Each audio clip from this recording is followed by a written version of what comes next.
You know, I actually hate these videos. Whenever people make YouTube videos where like, I'm quitting YouTube, I need to move on to better passions and whatnot. Usually the reason is because they're not getting views anymore and their channel's dead and they just suck at making content. What was probably even more naive was not understanding just how difficult it is to get, famous on YouTube. I mean, the concept of having, 50 or 100,000 subscribers on YouTube is just, it's not an easy thing to do. It's extremely difficult to get known on YouTube if you're not already established now. This is my official goodbye to YouTube.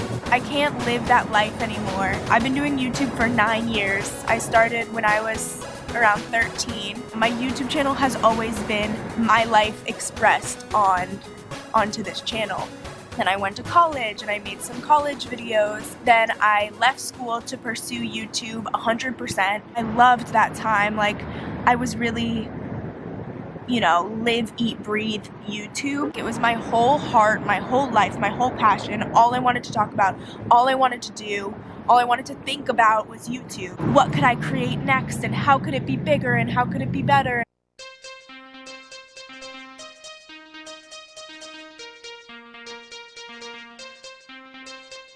Yeah, I mean, for the most part, it's just reminding yourself that, you're on the right path. I think a lot of people get depressed because they lose the idea of what they want to do, and I feel like a lot of people are depressed because they don't know what they want to do. It's like a lot of people, like for me, like once I found out that I'm like, okay, I want to do YouTube full time, I want to be famous, like that kind of stuck in my head. I was like, okay, we're doing this from now on. We're not going back to a normal job. We're gonna do YouTube. We're gonna do this online shit hardcore. We're gonna put all of our chips in one basket for this stuff. And then eventually, when we make enough money from this stuff, then we'll branch out to investments and real estate and other businesses. So when we have a big scandal or something, we can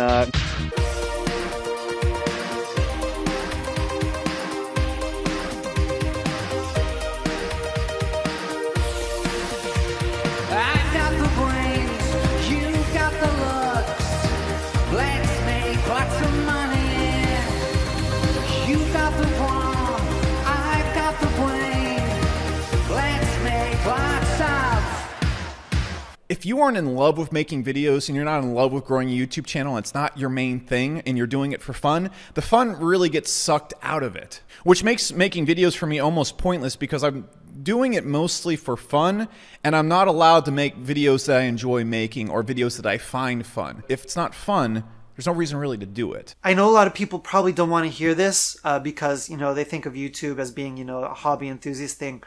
But truthfully, at my age, I just can't put that much time into something that brings in so little money. YouTube is not the problem. I am the problem. I am the problem. What first started as this passion and this love, like this deep love of creating, just turned into this treadmill, and I started to despise it. Everyone in the comments would always just be against me and take their side. It just started getting really annoying. It just felt like everyone was always automatically against me and just wanted to disagree with everything I was saying. And I hate them, really, to be honest. That's all I can say is I really, really hate most of my audience because they're not nice. I really do hate them, and they kind of ruined YouTube for me because I used to really enjoy making videos. I used to enjoy opening myself up and being raw and genuine and honest and telling you guys about what I really think of about things. And what I get for it, I just got a bunch of idiots in the comment section having a go at me, nagging me, calling me this and that. And it just, I guess it kind of got to me. I didn't want YouTube to be my passion anymore or my life. I didn't want to be thinking about it all the time. I wanted it to be a job. I wanted it to be like a 9-to-5 job where I go in, I make my videos, I come home, I go to work, act like I'm Chloe Couture, and then I come home and I can be myself and I can be free. But yeah, it became really, really hard to the point where Every time I filmed a video, it would feel like my soul was dying. My soul was dying. It just felt like a piece of me was dying every time. One of the questions raised briefly in recent videos I made about left-wing politics was of how we live our lives with assumptions about the future. In the case of our motivations for making YouTube videos, our motivations for coming on the internet, sharing our lives on the internet, there's no doubt that the assumption that fame is an inevitable outcome of these efforts you're making, that sooner or later all of this will pay off, that you, yes, you will become famous by sharing your life on YouTube, that distorts how we live our life at present in much the same way as the left-wing political views I was criticizing. They condition people to think about future utopias, future outcomes that are actually much less likely. They're much more improbable than what we're talking about achieving here on YouTube, and in ways seen and unseen. They change the way we feel about our lives. They change the way we're living our lives here and now. Now, this point about fame, from my perspective, it actually has direct implications for how we think about happiness also, right? Imagine you knew someone who decided to have a kid, and then they come to you and complain one day that they don't even see the point. They're going to give the kid up for adoption because they just had a kid to make themselves happy, and they're not even happy. It didn't work. They didn't get the outcome. It may sound ridiculous. You probably will know a few people in your life who are only slightly less ridiculous than that, or only slightly less honest. And you might say to this person, wait a minute. You're telling me you had a kid just to be happy? In a very meaningful sense, that's crazy. Didn't someone tell you? Didn't you ever think through the extent to which having a kid might make you unhappy, might make you miserable, make you really regret many things in your life? Think about the sacrifice, think about the sorrow and the suffering. And at best, even if you contextualize that happiness, wouldn't you see having a kid as being a mix of joy and sorrow, labor and reward? Like the happiness is one little piece of the mosaic, but it's not the whole picture. It's actually really fundamentally crazy to have a kid due to happiness. I think it's also crazy to not have a kid because of happiness, and it's crazy to give away your kid, put your kid up for adoption, to have someone else raise them because of that idea of happiness. In a lot of the same way, keep it fine.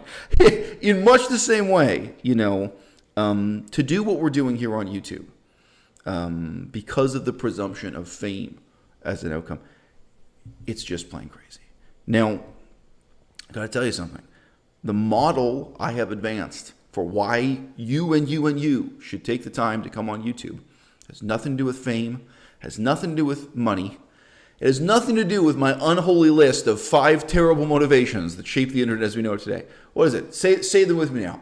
Money, fame, power, respect, sex. Not necessarily in that order. It has nothing to do with any of those. I think the way to think about YouTube and the way to think about publishing on social media, on the internet, is to compare it to a conversation you have in a coffee shop. Okay? I had a conversation with Aaron Janis the other day. It was more than an hour long. And at the end of it, my girlfriend asked me, it was a lot of effort, a lot of acting. At the end of it, my girlfriend asked me, wow, so did you record that? I said, no. That was just a conversation with somebody I know. That's it. It was much more effort to have that one conversation with someone who happens to be a YouTuber than the average video maker. And I just understand the situation. Like my girlfriend just assumed because I was kind of putting all this effort into having this conversation and reaching out to this person, and there's different kind of emotional elements to it. Like, this must be a YouTube video. This must be for an audience of whether it's 500 people or 5,000 people. This must be for somebody other than. And it's like, no, I did this just for this person who asked to talk to me. And of course, when you guys think about it, unless you have absolutely no friends in this world, most of you in the audience, you probably do that all the time, and you don't think of it as an extraordinary effort.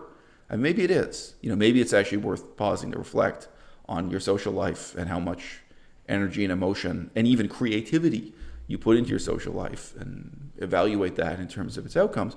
But, you know, nobody is going to look at that and say, oh, I had a 1-hour conversation with a friend of mine today, or a colleague, or a frenemy, or an outright enemy. You had a 1-hour conversation with somebody, and now to evaluate it, like, well, was that effort worth it?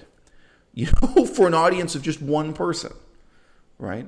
If you're uploading to YouTube, is it worth it for only 500 people? Is it worth it for only 50,000 people? One of the guys I quoted this video, he was complaining that he just sees no point in making the effort to be emotionally honest on YouTube if it's only for 30,000 people. 30,000 people is just not enough, you know, to justify, you know, that effort, that soul searching, that honesty. But we all know if you're going to a coffee shop to meet a friend face to face, the judgment you're making is that one friend is worth it. So from the first day I came on YouTube, you know, that was the model I was playing by. I had a long period of time of trying to use YouTube to make friends, to have colleagues, to contribute to the future of the vegan movement as a political cause. A long period of time trying to use YouTube, just to give a specific example, to try to find talented, hardworking people who could do the illustrations for a children's storybook I wanted to publish. So only one example. There were all kinds of talented people I was hoping to meet and hoping to work with.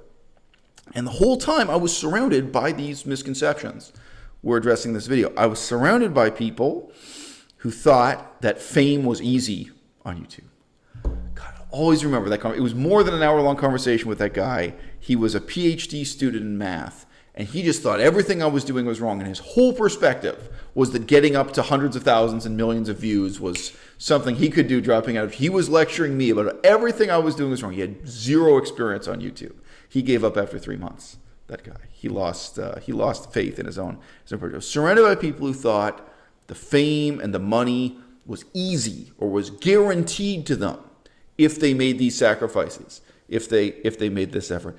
And from my perspective, I think that is just as crazy as believing that you can get famous by having a conversation with your friends at a coffee shop. No, that it never happens, but it is so wildly improbable that you can't live in the present tense. You can't live your life today in the shadow of that idea about one possible, idealized, highly improbable future. Dun, dun, dun, dun.